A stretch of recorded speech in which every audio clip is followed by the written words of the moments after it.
Tales by Tabletop is a story adapted from sessions of Dungeons & Dragons. It follows the saga of a trio of adventurers, Laeran, Rosjen, and Tim. Welcome, dear listeners, to the 16th chapter of our story.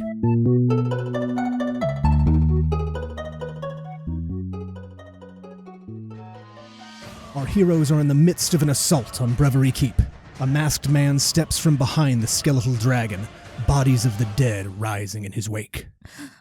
Oh, no. There is a powerful evil magic at work here. He raises the dead without a thought. The skeletal dragon reaches up with a bony claw and drags the mounted head to the floor. White fletched arrows begin raining down on the masked man from the ceiling. He bats a few away while the animated bodies of the dead leap in front of him to take the remaining shots. Bellowing across the hall, our heroes can hear Lady Brevery's voice shout, "Stop!" and "Ritual!" Quickly leaping away from their separate skirmishes, the knights begin to assault the skeletal dragon. Although now they must confront familiar faces in the new wave of undead. Turning, the dragon sweeps its tail, knocking everything around the rift down, including Vicness. Vicness! No! I think I can jump into the ravine. Maybe I can. Roz, we fight the battles we can. He might have fallen into the cavern below. There are still people up here to save. They are our priority. These knights are powerful. He might yet live again. Ugh! We aren't losing anyone else. Rosjen launches at the nearest wraith, while Laeran picks up some of the unconscious people, sparing them from whatever necrotic aura surrounds the masked man. Seeing Linus fight a wight one-on-one, Tim throws over some words of discouragement. I can't tell whether that foul stench is your decaying corpse or your garbage combat skills. The wight turns an angry gaze toward a smirking Tim, distracting the creature long enough for Linus to thrust it into the ravine. All right, Tim. You're turning out to be a pretty good bard. One day we'll have to... Whoa. As Linus moves over to the ravine, his smile quickly fades, looking down to check the fallen wraith. He covers his mouth, and Tim can see the color on his face drain. Something else is down there. Tim can see terror, true fear, wash over his face.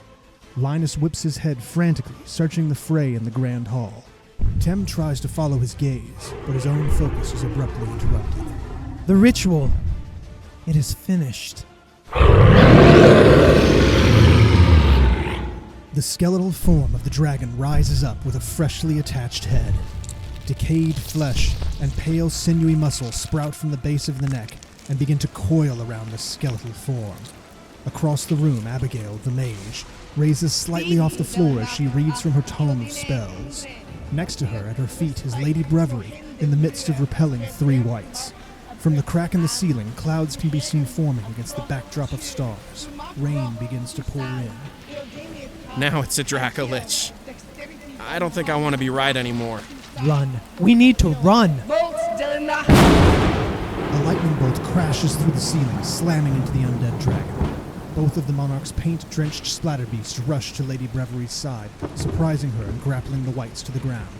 Lady Brevery reaches her hand out to one of the monarch's splatterbeasts. It instinctively reaches back, and as it clasps onto her forearm, it shifts and transforms into an ornate greatsword. Foul beast. Brevery leaves Abigail's side and jumps at the prone monster.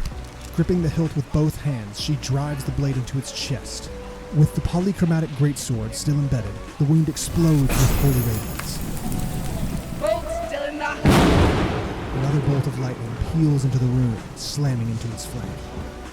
Suddenly, something more terrifying than the undead dragon's roar pierces the air.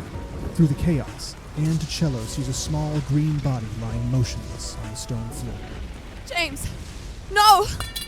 Anne's blade clatters to the floor as she runs falling on her knees beside James's lifeless body. Tears stream down her face as she pulls his body to her. No! No! She looks bewildered at a wound on his chest, halts for a moment, then coolly glares at a nearby elven guard. Anne stands, fury in her eyes, cradling James in her arms, and slowly steps towards the guard. She shifts the weight of James' body and starts to take her sai out from her dress. We didn't have a collar. How was I to know? Back up, a loose beast like that only means... The surrounding dwarven fighters give her a wide berth, some backing towards the zombies as Anne quickly carries James over to Linus. Ugh! Did she just behead one of the guards? Yeah, but I think it was one of the Hanalais, not Brevery. Meanwhile, the battle continues throughout the hall. The monk that had leapt across the rift is swiftly overrun with the newest wave, and a wight emerges, impaling her on his blade. The elven knight, Kiera Moongleam, elegantly leaps across and catches the fallen warrior before she can hit the floor. She thrusts the long sword into the wight, and it explodes in holy radiance. As the monk gasps for her last breath, the knight lays her hands on her wounds. James! Maybe we can still heal him. Laeran, toss me that healing potion. Here you go. Rosjen uses her dexterous speed and runs toward Anne, who has already reached Linus. His face still pale with shock. He reaches out to calm her down, fear in his eyes, trying to stop her from coming closer to the crack in the floor. He's dead. Those short-sighted elves killed him. They killed our boy. And don't look. I need you to remember what we talked about. What are you talking about, Linus? What? Anne's gaze falls beyond Linus to the ravine. The collapse. It leads down to the cavern where the waterfall. No! The moment Rosjen reaches Anne, she's taken aback as Anne drops James's body, her arms falling uselessly at her sides. Anne gets out of Linus's grasp and runs over to the hole in the floor. Rosjen kneels beside James and pours the potion into his mouth, but it's too late. James's body has been cold for too long. No. They're dead. Anne. My babies, they're all dead! Anne! Anne collapses and vomits next to her, hot tears streaming down her face. You talk of joy and beauty as if they were things that we could make, and look! What has happened? This fucking numbness of hope is all that is left. After all we've done, all we've sacrificed! We have come so far. And termination has followed us every time. Ayoko, this life is over! Linus throws his arms around Anne as her hands and face begin to change color. The seams rip on her dress as she grows larger and larger with each heaving breath. She slams her hands on the rain-soaked stone floor. The metal ring around her finger snaps from the force of her hand as they grow too large. Pershidas, I love you. Don't do this. You halfling, get out of here. Run! I'll cut them down. I'll cut them all down. Witness the wicked truth of death. It's all that waits. No! Rosjen staggers backward slowly, too stunned to run away. Anne lurches out of Linus's grasp. Her body pulsates and twists, rending her garments from her body. Her exposed skin becomes green and scaled. As she gets larger and larger, great and terrible wings and a tail appear until finally... a green dragon is in the middle of the great hall where Anne Ticello once stood. Guards call out to attack the dragon since the chromatic dragons are widely known to be evil. Some of the elves and dwarves rush her, pikes in hand. The dragon kills 4 in one swift crunch. Then she extends her wings as much as she can and inhales. Behind me! Get out of the way! Take cover! Dragon's breath! A powerful acid erupts from the dragon's terrible maw, mercilessly slamming it into the Dracolich, coating it and the surrounding undead. It also recklessly splashes on the knights and other defenders. Dozens fall before the frightful dragon. Before she is able to attack again, a copper dragon appears, knocking her into the far wall across the scar. The wall collapses and slides down into the open fissure, filling it. The 2 dragons claw and bite at each other, rolling on top of friend and foe alike. Rosjen narrowly leaps out of the way of the green dragon's tail as it smashes indiscriminately around the room. The green dragon leaves through the larger opening and the copper chases after. Rain and the sounds of dragon roars fall into the hall. The Dracolich sees an opportunity and flies out as well, stopping to turn and face what remains of the great hall of Brevery. The masked man riding atop addresses those that are left. I am Melchior the Undying, regent of the Cairn Legions. You are powerless to stop me. It has been foreseen.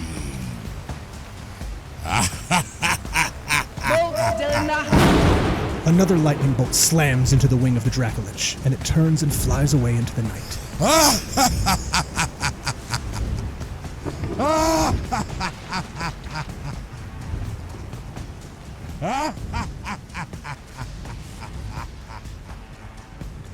Though the greatest of the threat is past, undead remain in the Great Hall. Due to the necromancer's fell magic, many are former allies. Alongside the Knights of Brevery and what remains of the various diplomatic envoys, Laeran, Rosjen, and Tim continue to fight, felling foe after foe beyond the point of exhaustion, until finally the last of the unholy creatures falls and is silent. Only then are they able to fully take in the measure of destruction that has been wrought upon the castle. Nearly half of the assembled forces have fallen, and many more lay injured and dying. At some point during the battle, more of the supporting walls had fallen in, filling much of the crevice that had split the Great Hall asunder, leaving it in ruins. There is little time to grieve or rest, however, and their efforts turn to trying to save those of the wounded and dying that can be spared. Lady Brevery directs the efforts herself. Abigail, Gina, assist the emissaries. Hope and Charlie begin tending the wounded. Roderick, Lloyd, get together whoever's still alive of the guards. There may be people alive still under the rubble. See if the dwarves are willing to help dig. Oida, gather the townspeople. We'll need every hand we can get. Take no arguments, girl. Go!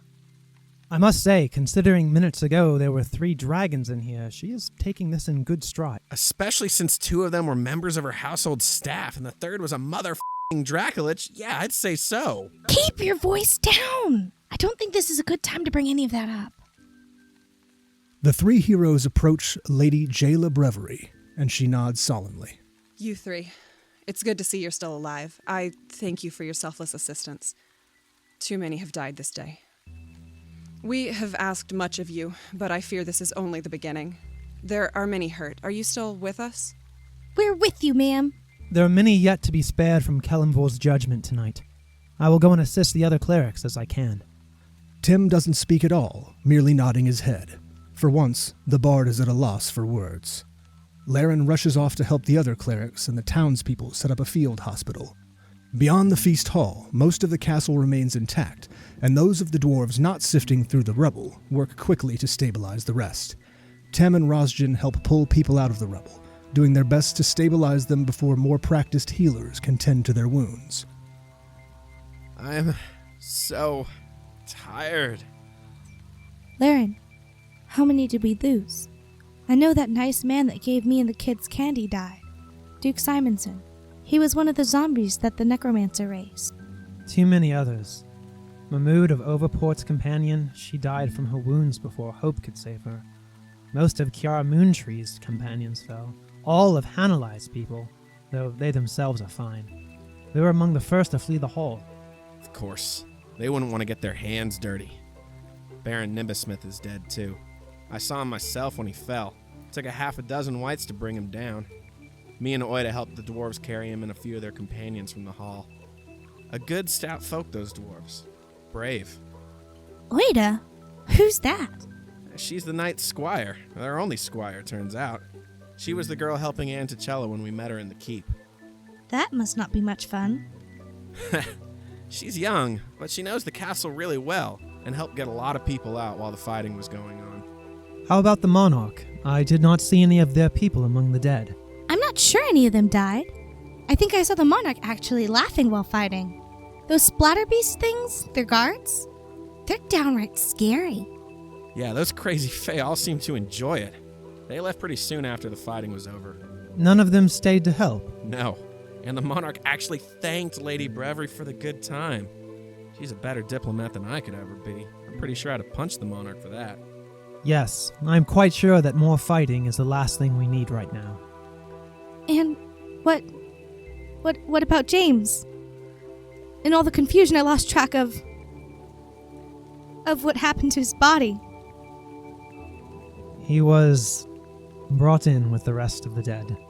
I did what I could, cleaned him up, and performed a ritual of gentle repose, just in case there was some hope. Poor kid. And poor Anne. Poor Anne? You're talking about a dragon. When she went mean green and transformed, she killed just as many of our guys as the enemy with that acid breath. I say good riddance. She had just lost her child, man. Show a little compassion. And that's worth killing others? She took revenge on the guys that did it. We all saw her behead that elf while she was still a human. Yeah, that didn't make a lot of sense to me. She didn't really seem to freak out until later. When I ran over to her, Linus said something and she dropped James like she didn't care about him at all. What gave it away? Was it the part where she turned into a green dragon? They're like the most evil of all of them. She was manipulating everyone around her the whole time. James too, probably. And Linus. I trusted that guy. I thought we had a really deep bond. You knew him for all of 5 minutes, Tim. Yeah, but, music guys. We get each other. I can't believe he was a copper dragon, even now. I thought they were supposed to be good. I guess that at least clears up the mystery between him and Anne. Yeah, that whole will they, won't they. Oh wait, they're f***ing dragons thing. Classic. A green dragon and a copper dragon. What a pair of star-crossed lovers. Whatever. I can't talk about this anymore. There's too much sadness here.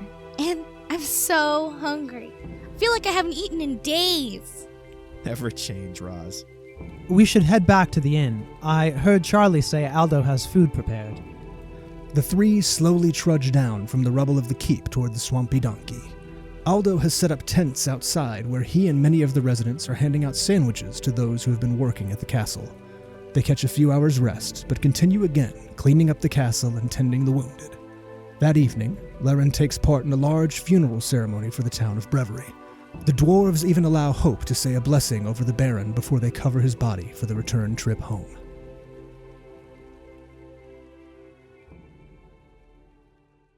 As the party sits on a low fence, eating their morning porridge, they start to see a group of people gather at the gates of Brevery Hall. Knights of Brevery, many of the guards, and what remains of the elven and dwarven diplomatic delegations.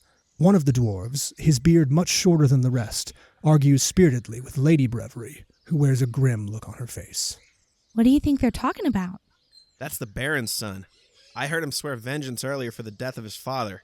He's young, brash, and proud. That is a very dangerous combination. I remember when I was like that. I'm sure he's chomping at the bit to go after that necromancer and the Dracolich. Gonna get himself killed. I overheard some of the knights talking about it too. I think they all plan on going after them. What about the town? Would they leave it undefended so quickly? Has there not already been enough death here today? My dear friend, I thought you'd lived long enough to know that violence begets violence.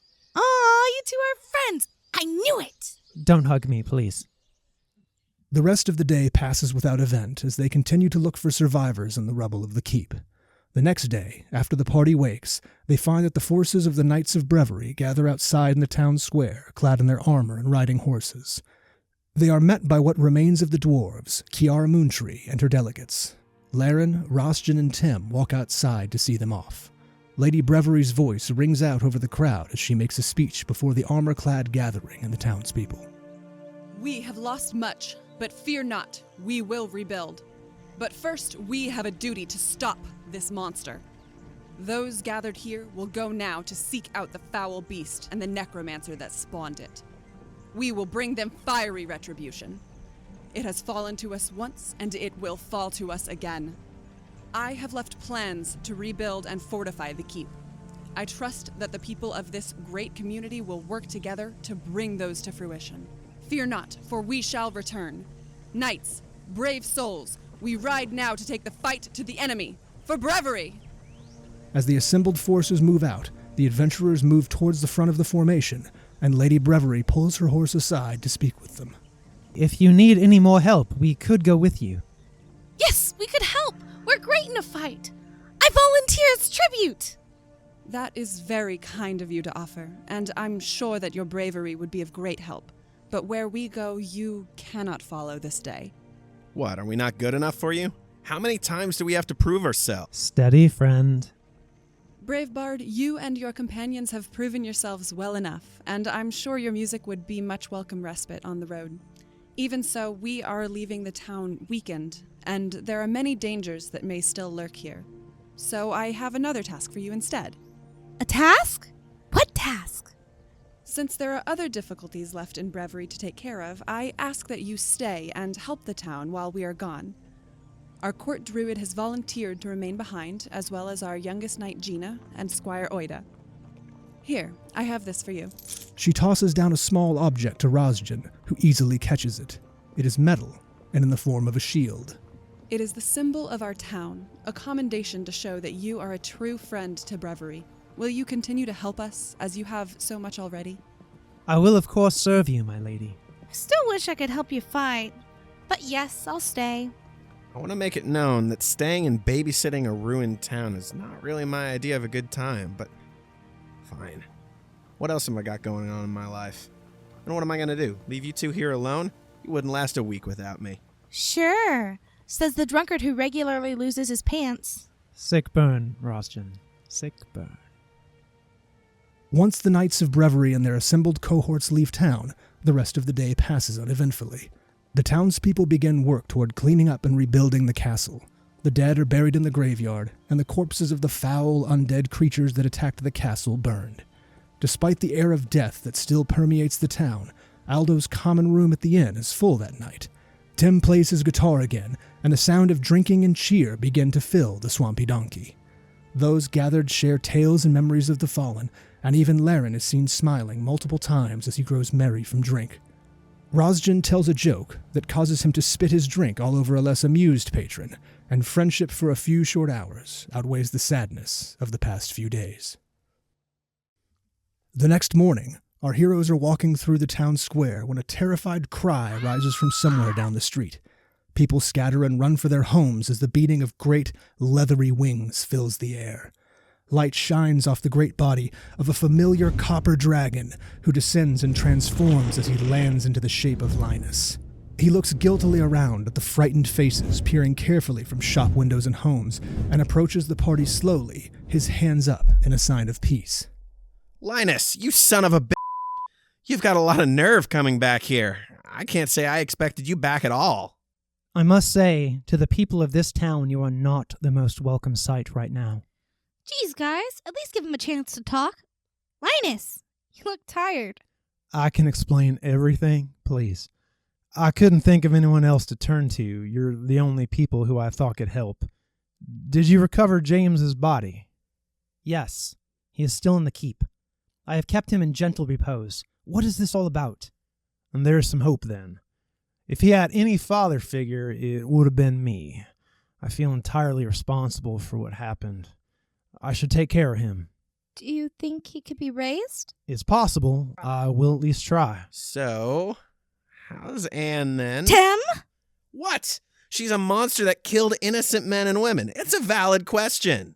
It's fine. She's not doing too great. Linus rubs one of his shoulders, and the party can see the clear mark of a large bruise. Well, the thing is, she sort of attacked another town on her way out. Excuse me now. Melted it right to the ground, actually. It was terrible. So much screaming. Damn. I've never seen her like this. You've got to believe me. This is not her. Not a green dragon? We've been together for 35 years. I know it's not long, but I've been with her long enough to see that there's good in her soul. I want to go after her, to stop her. But there's some things we've been keeping from the townspeople. No shit. Okay, listen. When we showed up here years ago, we were both after the Black Dragon's treasure hoard, separately. At first we were rivals, hiding amongst the humans here, but something happened, and the long game turned into something more. Aw, that's beautiful. You fell in love. Yeah, I made her laugh. That is all well and good, but what does it have to do with anything? I still want to punch you for that stupid, awful map. Why didn't you tell us about the Odiug? Oh, there's an Odiug down there? No Well, there was. We didn't actually see it, but I'm pretty sure it's Odiug jelly by now. That map was awful. It barely had anything on it that was right. And here's your recipe, by the way. Why didn't you just say that the cave glowed without the lights on? Oh, you saw those? Did you see where they led to? Some kind of draconic symbol in the pond. We figured it was left by the Black Dragon. But upon further reflection, there was more than one dragon working in those caves, was there not? Wait, do you mean to tell us that you left that there? Anne and I, yeah. You see, it's not just that we were in love. We were trying to conceive. Is that even possible? You are two different kinds of dragons. Well, so far we hadn't managed success, but we did manage to create a clutch of eggs. Eggs! That explains everything. Why Anne freaked out when she saw the pit. Yeah, she saw that chamber for them had been destroyed. It was too much for her. And that's why I need your help. I've returned for their remains. Why do you need our help? These people in this town, they were my friends. I don't wish to cause further trouble. I was thinking that maybe if you went with me, then... Before Linus can finish his sentence, cries of excitement ring out from the keep above them on the hill. Hey, you guys, come quick! We found something in the rubble. Oh, the copper is back. Don't try anything funny, Dragon. Not that we could stop you, but we've just got most of the debris moved away. It's all right. He's with us for the time being. All right, sure.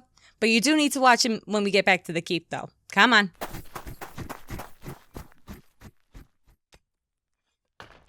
What'd you find?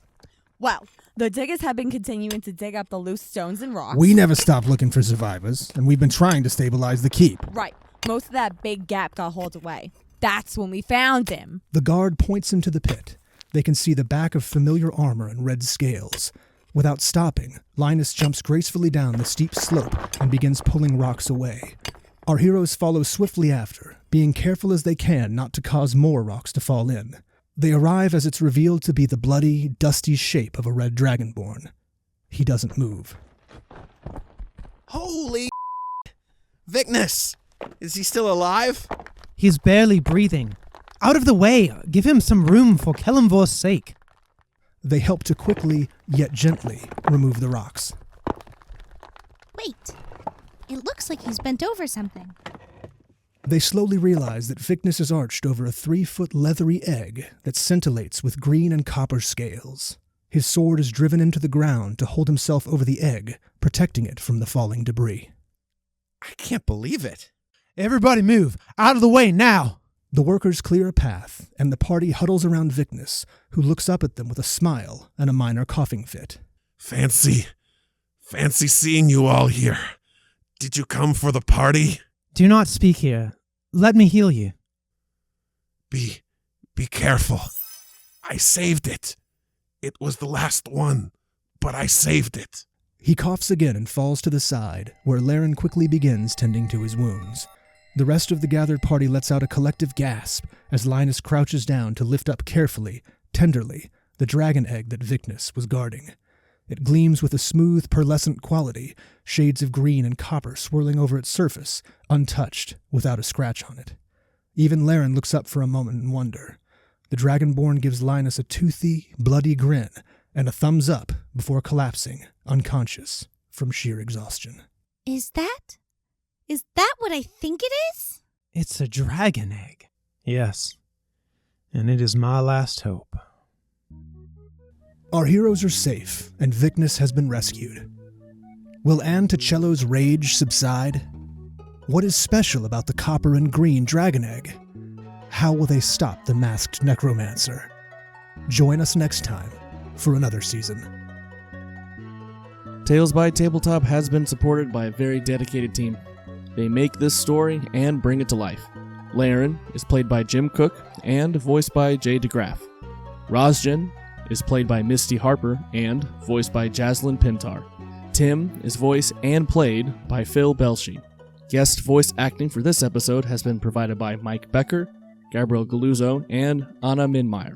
Your narrator is David Nailing. Story coordinators are Mike Becker, Chris Hultin, and Zac McAuley. Sound effects provided by freesound.org and music provided by tabletopaudio.com. Tales by Tabletop theme created by David Vass. This show is edited and directed by Zac McAuley, Travis Nellor, and produced by Michael Blackard. Tales by Tabletop is an Aeon Orchid production. Thank you for listening. Stay tuned.